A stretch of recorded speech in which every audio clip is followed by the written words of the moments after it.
Vamos orar. Deus abençoe vocês que estão aqui, os irmãos que estão em casa, Deus abençoe também. Vamos orar. Pai amado, nós nos colocamos na Tua presença, nós pedimos a bênção do Senhor, nós precisamos tanto do Senhor, tanto do Teu Espírito Santo, nós temos tantos pedidos necessários, mas evidentemente que amar o Senhor e fazer a Tua vontade é o principal nas nossas vidas. Agracia-nos para nos amar o Senhor, para fazermos a Tua vontade, e usa-nos para a honra e glória do Teu nome. Oramos em nome de Jesus. Amém. No sofrimento, nas dificuldades, nas tribulações, Deus cumpre promessas e propósitos. Não devemos ter um prazer mórbido no sofrimento, não queremos sofrimento, não gostamos de sofrimento, melhor não ter sofrimento, mas quando tivermos aflições, quando tivermos sofrimentos, precisamos saber que Deus cumpre propósitos e promessas nas horas mais difíceis de nossa vida. A gente poderia aprender isso por meio de tantos servos de Deus.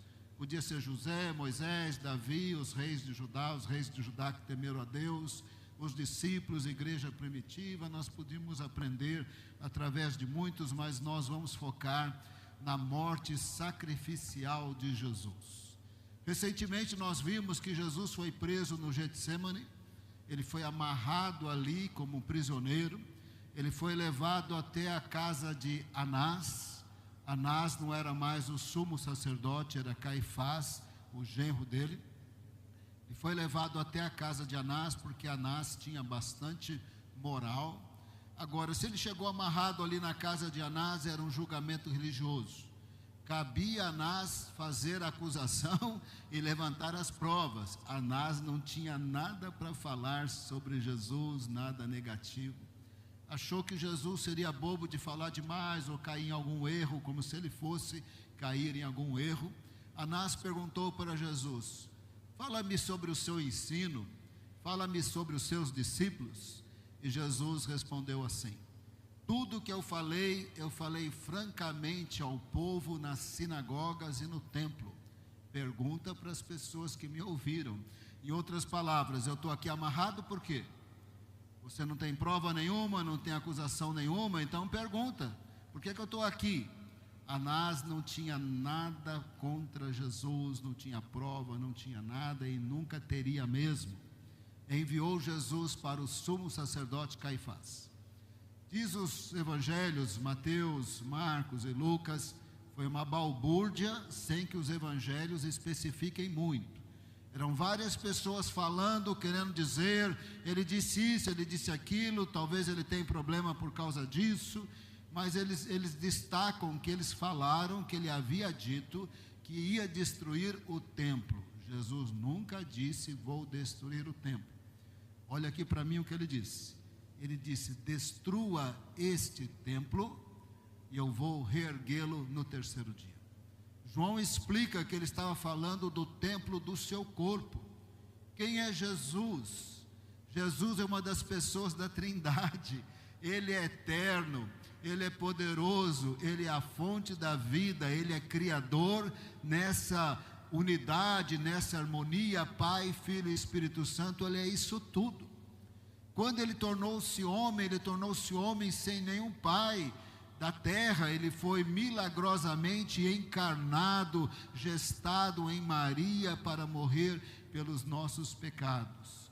Então Jesus não tem nenhum pecado, e Jesus, quando se tornou homem, o seu corpo era o templo da habitação dessa pessoa da Trindade. Então ele disse: destrua este corpo, este templo, e eu vou reerguê-lo no terceiro dia. Bom, não tinha realmente nenhuma acusação.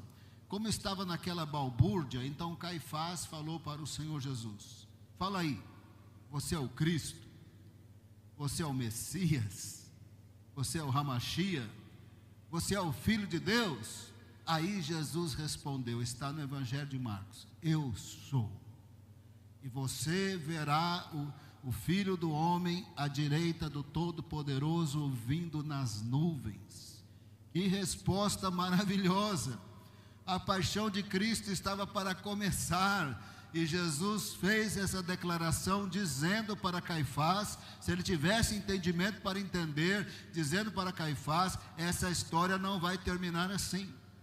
Eu vou passar pelos sofrimentos da paixão de Cristo, eu vou ressuscitar, eu estarei à direita de Deus Pai e vou voltar nas nuvens. O Filho do Homem vai voltar nas nuvens em poder e glória. Ora, Filho do Homem voltando nas nuvens, está em Daniel 7, quando tem aquele governo mundial, descrito por um animal super feioso, com 10 chifres, dentes destruidores, os 10 chifres representando 10 reis. Este governo mundial, que é uma aliança de governos que ainda vai manifestar na história, e vai manifestar o anticristo, e o Filho do Homem em poder e glória vai voltar e subjugar os reinos deste mundo, vai matar o anticristo e o falso profeta.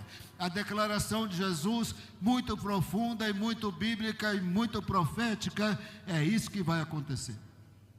Caifás também não tinha motivo, mas resolveu falar que tinha. Ele blasfemou, não era blasfêmia. Ele blasfemou, vamos levá-lo para Pilatos, governador da Judeia. Na verdade, eles não podiam executar ninguém. Bom, que nem o nosso Código Civil, né? Ninguém pode matar ninguém, mas as pessoas matam, né? Que nem a lei da Maria da Penha, mas as mulheres são agredidas. Não podiam, mas eles matavam. Eles mataram Estevão em Atos capítulo 7 por apedrejamento. Mas Jesus, era mais complicado. Então ele levou Jesus para Pilatos e todo o esforço que Pilatos o crucificasse. Quando chegou no palácio de Pilatos, governador da Judeia, chegou lá, Jesus foi levado, amarrado pelos soldados até o pretório. Pretório, nesses palácios de governadores, ou no palácio do imperador em Roma, era que nem o fórum dos nossos dias, mas bem pior do que o nosso jeitão. Quem resolvia as coisas eram os governadores ou o imperador, segundo o Código Civil do Império Romano. Meio da cabeça deles, como eles interpretavam, se eles recebessem dinheiro. O negócio não era firme e forte, não, era mais ou menos desse jeito. Jesus foi levado então para o pretório e Pilatos agora tinha que julgar. Diz o texto que Pilatos sai então do pretório. Os líderes religiosos não tinham entrado, eles achavam que iam ser impurificados se entrassem no pretório, ficaram para o lado de fora, e Pilatos perguntou: qual é a acusação aqui? Qual que é o problema aqui? Bom, segundo o contexto dos vários evangelhos, os argumentos eram: ele diz que ele é o Messias, ele diz que é o Filho de Deus, ele diz que ele vai destruir o templo. Nada disso tem a ver com o Código Civil Romano, nada disso tem a ver. São questões religiosas, não eram crimes. A pessoa cria ou não cria, ou resolvia lá com seus sacerdotes, com seus feiticeiros. O Império Romano não se metia em religião. Pilatos falou: pega esse homem aqui, vai julgar segundo a lei de vocês, que isso aqui não tem nada a ver. Aí o que eles fizeram? Eles pegaram num ponto mais complicado. Ele falou que ele é o rei dos judeus, porque o Messias, da linhagem de Davi, é o herdeiro do trono de Davi, é o rei dos reis, é o senhor dos senhores, e nele cumpre a profecia que da genealogia de Davi sempre haveria um rei no trono. Por toda a eternidade, Jesus, da descendência de Davi, é rei dos reis e senhor dos senhores. Mas uma coisa que Jesus não veio fazer, ele não veio governar no lugar do imperador. Ele não veio governar no lugar de governador nenhum, e muito menos de Pilatos. Ele não disse isso. Quando ele começou a pregar na Galileia, ele disse: arrependam-se, é chegado a vocês o reino de Deus. Ele não falou: arrependa-se, eu tenho um governo humano para vocês. Ele não falou isso. Arrependam-se, é chegado a vocês o reino de Deus. Através de Jesus nós saímos das trevas para a luz, da morte para a vida, do inferno para o céu, do falta de conhecimento de Deus, para sermos filhos de Deus. Ele pregou o reino de Deus, ele é o rei do reino de Deus. Ele contou várias parábolas do reino, mas basicamente é isso. O reino de Deus está no mundo, mas não é deste mundo.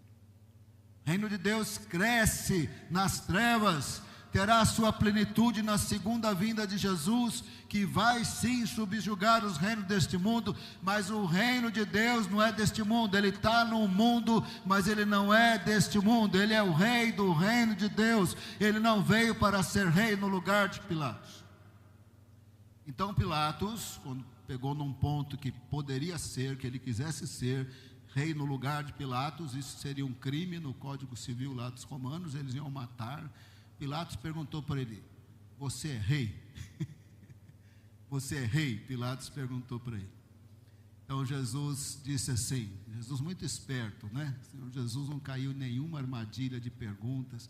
Ele nem falou o que deveria falar, se o que fosse falado ia dar mal entendido. Várias vezes ele disse: não fala que eu sou Messias, não fala que eu te curei, porque ia dar uma interpretação, eles iam querer fazê-lo rei no lugar do imperador, ou no lugar de Pilatos, no lugar de Herodes Antipas, Agripa, alguma coisa assim. Ele falava: não abre a boca, não é a hora, não é o momento, não abre a boca. Jesus olhou para Pilatos e disse: essa pergunta é do senhor? Ou o senhor ouviu essa pergunta dos outros? Tudo isso está em João 18, eu não estou lendo, estou só resumindo. Essa pergunta é do senhor ou essa pergunta é das pessoas que falaram de mim? Está implícito aí. Se o senhor está falando, o senhor está me acusando? O senhor tem prova aí que eu falei que eu quero ser rei no seu lugar?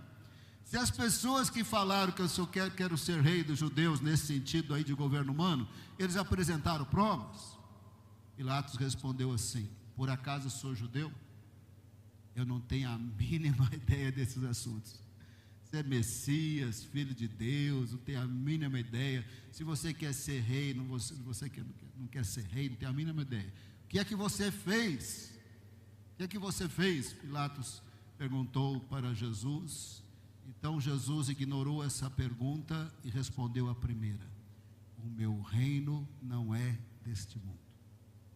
Eu sou rei, mas o meu rei não é deste mundo. Eu sou rei, mas não estou aqui para pegar o seu lugar. Eu sou rei, mas o meu reino não é deste mundo. Se o meu reino fosse deste mundo, os meus ministros iam se organizar para que eu não fosse entregue aos judeus que me entregaram a você. Mas aquele que me entregou a você tem maior pecado do que você. Eu sou rei, mas não sou rei de um reino deste mundo. Pilatos olhou para ele e disse: então você é rei. Ele respondeu: o senhor está dizendo isso. Não venha usar as minhas palavras para querer dizer que eu quero ser rei no seu lugar. O senhor está dizendo isso. Pilatos sai desse primeiro diálogo com Jesus, sai do pretório, vai para o lado de fora. Lá estavam as autoridades judaicas religiosas. Disse para eles: eu não vejo nele crime algum, ele não tem nenhum crime, não tem causa nenhuma aqui. E perguntou: vocês querem que eu liberte o rei dos judeus? E eles começaram a gritar: Barrabás, Barrabás, Barrabás. Pilatos tentou não crucificar Jesus, isso é verdade, ficará mais claro, mas ele estava morrendo de medo. Se essas autoridades judaicas mandassem uma carta para o imperador: esse governador aqui está deixando um rebelde que quer pegar o seu lugar, seria uma mentira, mas ele poderia ser deposto. Mas no Império Romano, ser deposto não era tranquilo. Quando eles depunham alguém, pode ser que essa pessoa gostaria de levantar um movimento de rebeldia. Então, quando eles depunham, eles matavam também, aí não tinha retorno. Então era meio complicado ser deposto uma vez que você era governador. Então Pilatos estava tentando administrar ali a situação. Ele entra para dentro do pretório e manda açoitar Jesus, pensando que se ele mostrasse Jesus espancado, eles iam mudar de ideia. Ele entrou no pretório, mandou os soldados romanos, que não eram fraquinhos, eram os soldados do palácio, açoitar Jesus. O chicote do Império Romano chamava flagelo. Tinha várias tiras assim de couro.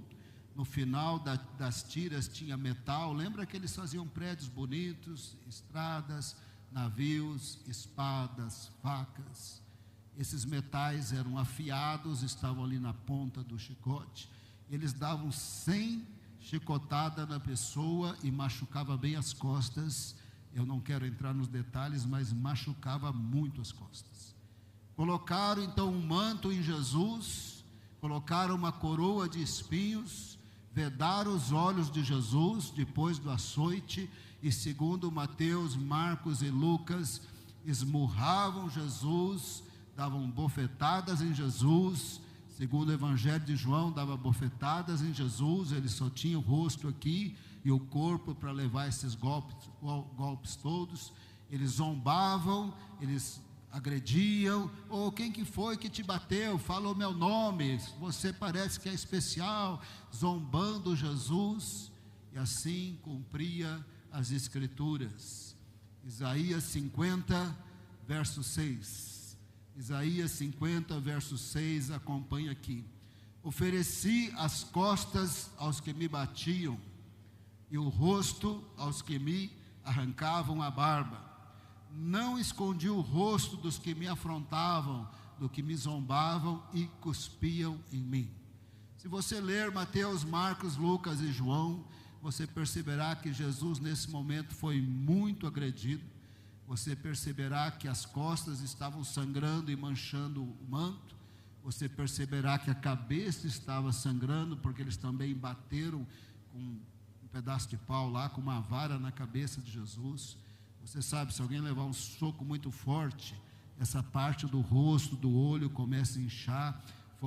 Foram vários socos que Jesus levou, e assim começou a cumprir a paixão de Cristo. No sofrimento, Deus cumpre promessas e propósitos. Isso vai ficar mais claro. Estamos vendo no sacrifício de Jesus, mas poderíamos ver no meio da vida de outros servos de Deus.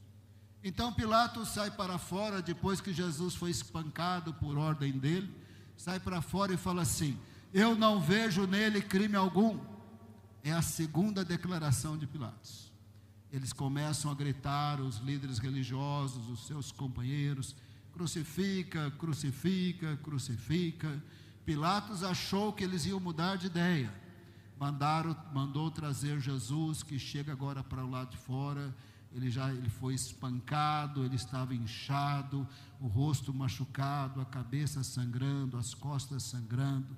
Ele mostrou então Jesus assim, na esperança que eles mudassem de ideia. Aqui está o rei de vocês. Eles gritavam: crucifica, crucifica. E Pilatos falou pela terceira vez: eu não vejo nele crime algum. João 19, verso 6. João 19, verso 6, acompanha aqui, fazendo um favor. Quando viram Jesus, os principais sacerdotes e os seus guardas gritaram: crucifique, crucifique. Pilatos repetiu: levem-no daqui vocês mesmos e o crucifiquem. Ele não queria crucificar de jeito nenhum, porque eu não encontro nele crime algum. Até essa terceira vez que ele fala: não tem crime algum. Agora eles estão sem argumentos. Argumento de que ele era o Messias, Filho de Deus. Nada disso tinha base nenhuma. Eles não tinham argumentos. Então eles falaram: olha, ele diz que ele é o Filho de Deus. Pilatos gelou não porque ele entendesse a Bíblia. Quando nós falamos que Jesus é o Filho de Deus, muita atenção agora, para a gente não usar as expressões bíblicas sem conhecimento. Quando nós falamos que ele é o Filho de Deus, nós estamos falando desse ser eterno, coexistente com o Pai e o Espírito Santo, que tem a mesma natureza e os mesmos atributos divinos. Eles compartilham a mesma natureza e os mesmos atributos. Este Filho de Deus, por ter a mesma natureza e mesmos atributos, ele foi gerado em Maria milagrosamente pelo Espírito Santo. Ele se tornou tão homem como nós para poder morrer por nós, mas ele era o Deus encarnado. Ele é Filho de Deus porque ele não teve pai humano, ele foi concebido, gestado em Maria pelo Espírito Santo. Nesse sentido biológico, ele é Filho de Deus, mas quem foi gestado em Maria é eterno, Senhor, Salvador, Divino, Santo. Ele é o mesmo que o Pai é e o Espírito Santo é na Trindade. Mas Pilatos deve ter entendido, porque o Império Romano era muito influenciado pela mitologia grega. Ele deve ter entendido que os deuses e deusas se relacionavam, nascia deusinhos, deusinhas. Jesus era um desses deusinhos que nasceu, alguma coisa assim. Pilatos morreu de medo. Perguntou para ele: da onde que você veio? Está aqui em João 19, não vou ler, mas está aqui: da onde que você veio? Jesus fez silêncio. Se ele respondesse, se Jesus respondesse, se Jesus fizesse milagre, ele não morreria por nós, mas ele estava ali no processo de ser sacrificado pelos nossos pecados, pelos pecados da humanidade. Ele não podia responder. Em outras ocasiões ele respondeu. Em João 3,13 ele falou para Nicodemos: ninguém jamais subiu ao céu, senão aquele que de lá desceu, o Filho do Homem. Para Nicodemos ele disse: eu desci de lá, eu vim de lá, e tem propósito. Para Nicodemos ele disse: assim como Moisés levantou a serpente no deserto, importa que o Filho do Homem seja levantado, para que todo aquele que nele crê não pereça, mas tenha a vida eterna. Para Nicodemos, na noite, naquela reunião secreta, ele falou de sua origem. Para Pilatos ele não podia falar. Quando ele foi para Cafarnaum, ele tinha dado um perdido na multidão que estava atrás dele. Ele tinha multiplicado pães. Eles queriam que ele continuasse multiplicando pão. Eles chegaram, ele deu um perdido neles. Ele subiu na montanha, mandou os discípulos atravessar o mar, começou a dar ventagem. Jesus andou sobre as águas, entrou no barco, foram para Cafarnaum. A multidão nem viu ele saindo da montanha. Ele deu um perdido neles, fez outro caminho, mas eles foram atrás dele. Eles queriam mais um milagre. Jesus disse: trabalha não pelo pão que perece. Vocês têm que receber de mim o pão de Deus, o pão que veio do céu. Ele estava falando dele. Vocês têm que receber o pão que vem do céu. Eu fui enviado pelo Pai. Eu sou o pão da vida. É isso que eu quero dar para vocês. O pão da vida. Eu quero dar perdão de pecados. Eu quero dar vida eterna. Não vou ficar multiplicando pão aqui, vocês sem trabalhar, não. Eu vou dar o pão da vida. Eu vou dar perdão de pecados. Eu vou dar vida eterna. Vocês precisam receber o pão de Deus, o pão que veio do céu. Para eles ali em Cafarnaum, ele diz: eu desci do céu, não para fazer a minha própria vontade, mas a vontade daquele que me enviou. Para essas pessoas em Cafarnaum, ele falou de sua origem, da onde ele veio da Trindade, ele veio do céu. Para Pilatos ele não podia dizer. Ali em Cafarnaum ele também disse: ora, não que alguém tenha visto o Pai. Até hoje nós não vimos o Pai. Não que alguém tenha visto o Pai. Ora, aquele que vem de Deus viu o Pai. Esses versos todos estão em João 6, eu não vou ler por causa do tempo. Então Jesus não respondeu. Pilatos tinha autoridade e falou para ele assim: você não sabe que eu tenho autoridade aqui para mandar soltar, mandar crucificar? Jesus olhou para Pilatos e disse: nenhuma autoridade o Senhor teria sobre mim se do céu não tivesse sido dada. Nenhuma autoridade o Senhor teria sobre mim. E aí Pilatos não tinha mais argumento. Ele sai do pretório, não tinha mais diálogo. Ele sabia que Jesus era inocente. Ele já tinha mandado espancar Jesus para eles mudarem de ideia. Ele sai então do pretório, ele senta num lugar que é chamado de pavimento. E ali ele fala: olha o rei de vocês aqui. Ou seja, vou soltar o rei de vocês ou não? Eles responderam: nós não temos nenhum rei que não seja César. Crucifica, crucifica, crucifica. E assim Pilatos mandou crucificar Jesus. O Senhor Jesus teve que carregar a sua própria cruz. Ele foi crucificado no meio de 2 salteadores, de 2 ladrões, porque a crucificação era uma sentença de morte para bandido, para criminoso. Não tinha crime nenhum, mas ele ficou com medo de afrontar aquelas autoridades judaicas. Vai que ele fosse denunciado com maledicências e informações erradas para o imperador, ele mandou crucificar Jesus, ainda que ele soubesse que ele era totalmente inocente. Ele foi crucificado no meio de 2 ladrões, como se ele fosse ladrão, para cumprir o que está nas Escrituras, Isaías 53:12, acompanha aqui: derramou a sua alma na morte, e foi contado com os transgressores, contudo, levou sobre si os pecados de muitos, e pelos transgressores intercedeu. Ele foi contado com os transgressores, mas ele não era transgressor. Contudo, ele levou sobre si o pecado de muitos, e pelos transgressores intercedeu. Quando ele morreu naquela cruz, ele estava morrendo de maneira vicária, substitutiva, tomando o lugar dos pecadores. Ele levou sobre si o pecado de muitos. Ele morreu como sacrifício. Ele morreu como sacrifício em nosso lugar. No tabernáculo de Moisés, os animais inocentes morriam sacrificados no lugar do pecador, simbolizando Jesus. Ele morreu em sacrifício, num sacrifício, levando sobre si os pecados de muito, e pelos transgressores intercedeu. Ele morreu como oferta pelo pecado, não como se fosse uma ovelha animal, que era só simbólico. Ele morreu sendo o verdadeiro sacrifício. Por isso que lemos em João 1:29, eis aí o Cordeiro de Deus que tira o pecado do mundo. Porque ele levou sobre si os pecados de muitos. Na verdade, ele levou os nossos pecados e morreu como oferta pelo pecado. Quando o inocente animal morria pelo pecador, aí o inocente Jesus, que não encontrava crime nenhum, falha nenhuma, que na Trindade é santo, levou sobre si os nossos pecados, a nossa culpa, a nossa morte, morreu em nosso lugar.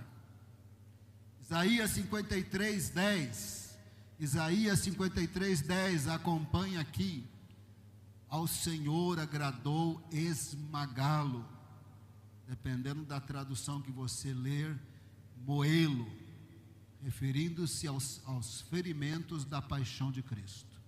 Ao Senhor agradou esmagá-lo, fazendo sofrer, quando ele dera a sua alma como oferta pelo pecado. Jesus deu a sua alma como oferta pelo pecado.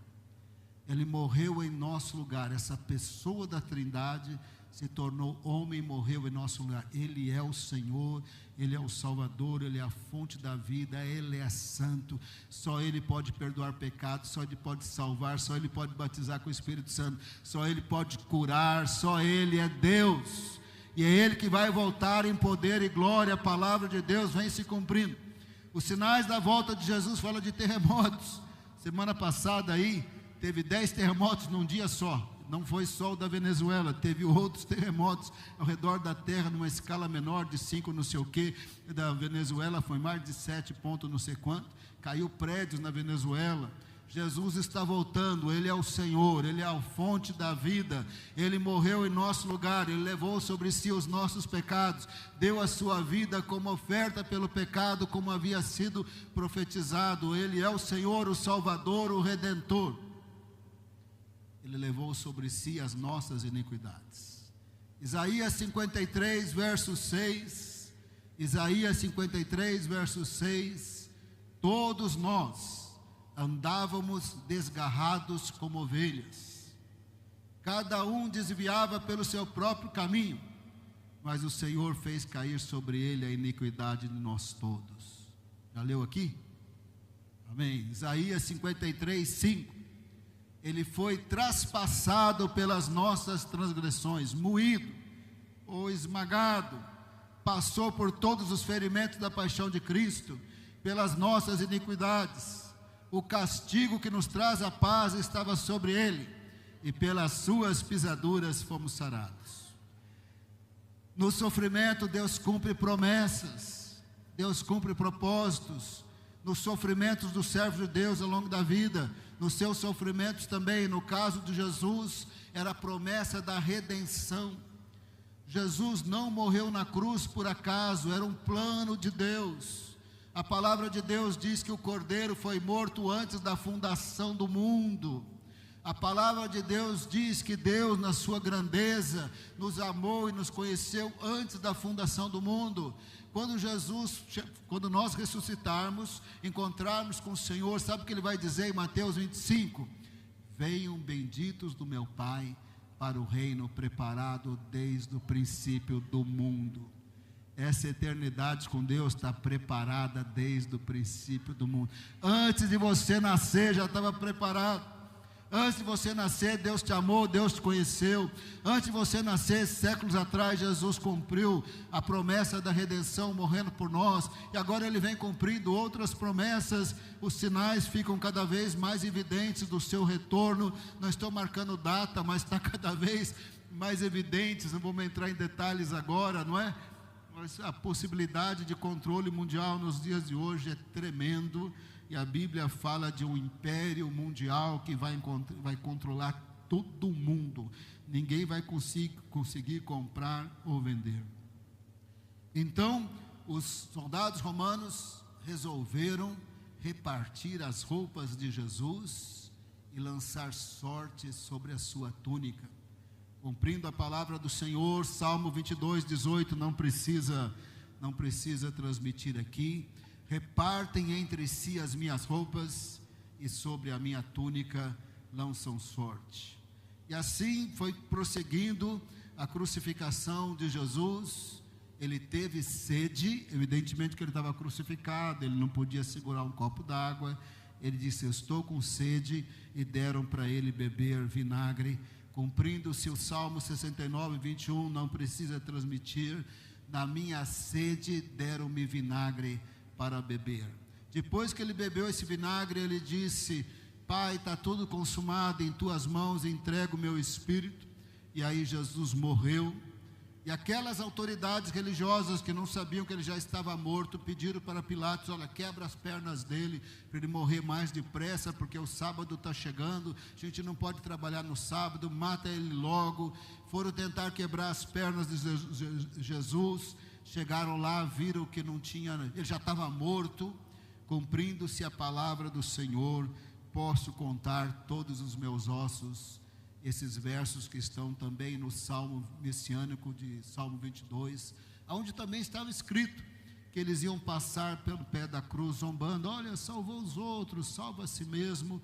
Tudo isso relatado que se cumpriu, como está descrito nos evangelhos Mateus, Marcos e Lucas. No sofrimento, irmãos, Deus cumpre promessas e propósitos. No sofrimento de Jesus, Ele nos deu vida eterna e redenção.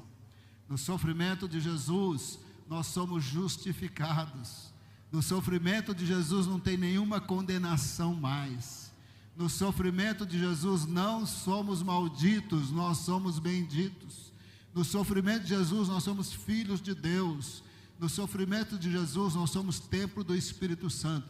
Não importa a situação. A Bíblia disse, Jesus disse que teríamos aflições. Nós estamos ainda numa realidade, não é de plenitude do reino, numa realidade de que houve maldições que estão em ação desde o jardim do Éden até o nosso corpo. Ele não está na bênção total. O corpo da bênção total é o corpo celestial. O corpo da terra vai envelhecer, uma hora vai morrer, porque esse corpo aqui não entra no reino dos céus. O apóstolo Paulo escreveu em 1 Coríntios 15: carne e sangue não entram no reino dos céus. Todo mundo quer ir para o céu, mas não vai ser com esse corpo. Você já sabe o que vai acontecer com esse corpo antes de você entrar no céu. Então não fica morrendo de medo não, porque você tem vida eterna em Cristo Jesus. A palavra do Senhor diz que os sofrimentos do povo de Deus, às vezes em perseguições, às vezes não, completam as aflições e os sofrimentos de Cristo. Ainda tem momentos difíceis para todos nós, mas nos sofrimentos Deus cumpre propósitos e promessas. Eu gostaria de orar, fazer um clamor aqui pelas pessoas que estão no momento mais difícil, que gostaria de um clamor assim pela sua vida. Levanta a sua mão aí onde você está. Aí algumas pessoas levantaram. Eu não sei se vocês estão morrendo de medo de vir aqui na frente. Vem aqui, eu vou chamar os pastores para orar por vocês. Pode vir, a irmã também, a senhora também pode vir. Pastor Armando, o povo do poder, da glória de Deus, do aleluia. Vem para frente. Vem orar por eles. Aleluia. Irmão Marcos, vem aqui, irmão Marcos, orar também, que eu já vi que o irmão Marcos gosta de orar. Vem à frente, você que tem passado uma situação, tem passado uma aflição, eu vou fazer um clamor por você. Junta mais aqui, fica perto. E aí eu vou pedir para os pastores passar orando aqui, impondo as mãos, amém? Pastor Ailda, quem que está aqui na igreja? Pastor Estênio, vem ajudar a orar também. Pastor Estênio, pastor Armando. Enquanto eu clamar, vocês oram também, amém, aleluia. Pastor Rogério, amém, aleluia, glória a Deus. Irmã Taninha, vem ajudar a orar também. Outro irmão que está com vontade de orar, vem orar também aqui por eles. Pai amado, nós não entendemos todas as coisas, é muito chato, é muito ruim conviver com o sofrimento, nós não gostamos, nós não somos masoquistas, nós não gostamos. Nós sentimos a dor do sofrimento, a tristeza do sofrimento, a solidão do sofrimento. Nós não gostamos de injustiça, nós não gostamos de mentira, nós não gostamos de coisa errada, nós não gostamos de maledicência, Pai amado, mas tudo isso gera tristeza, gera às vezes desânimo. Pai amado, nós não entendemos todas as coisas, mas sabemos que nas aflições, nos problemas, nas dificuldades, o Senhor cumpre propósitos, o Senhor cumpre promessas. Sabemos que vai redundar para a honra e glória do Teu nome. Sabemos que vamos ser fortalecidos na fé. Sabemos que vamos estar preparados para os desafios que vêm. Pai amado, colocamos esses irmãos, essas irmãs que estão pedindo oração por situações que o Senhor sabe melhor do que nós. Por dor no coração, que o Senhor sabe melhor que nós, por situação de tristeza, que o Senhor sabe melhor do que nós. Nós não precisamos falar, não precisamos descrever, o Senhor sabe melhor do que nós, e nós os abençoamos, no poderoso nome de Jesus, com a alegria do Teu Espírito Santo, com a paz do Senhor, com a graça do Senhor, com a Tua misericórdia, nós os abençoamos. Pai amado, aquilo que tem natureza maligna, desfazemos e mandamos embora no poderoso nome de Jesus. Nós não aceitamos obra das trevas, trazendo tristeza, trazendo depressão, trazendo desânimo, colocando enfermidade. Nós não aceitamos, mandamos embora em nome de Jesus. Clamamos a Tua misericórdia sobre aqueles que no mal, na ignorância deles, invocam o mundo do mal contra nós. Eles não sabem o que fazem. Nós os perdoamos, nós os abençoamos, eles não sabem o que fazem, mas quanto às obras de invocação, destruímos, mandamos embora, expulsamos no poderoso nome de Jesus. Pai amado, recebemos sobre o Teu povo a alegria da Tua presença, a alegria do Teu Espírito Santo, a alegria da Tua misericórdia. Pai amado, a alegria do Espírito Santo. Pai amado, alegria do Espírito Santo. Pai amado, paz de Jesus, fé de Jesus, renovação de Jesus, vida de Jesus. Senhor Jesus, o Senhor morreu por cada um deles. Eles foram comprados pelo Teu sangue.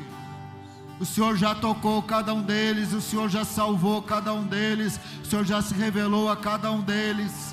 Senhor Jesus, olha para as Tuas ovelhas, para o sofrimento das Tuas ovelhas, olha para aqueles para quem o Senhor morreu na cruz, olha para eles, os abençoa, alegria do Senhor, paz do Senhor, vitória do Senhor, ânimo do Senhor, reforço de vida, abundância. Os abençoamos no poderoso nome de Jesus. Amém Pode sentar, o pastor Rogério vai terminar o culto.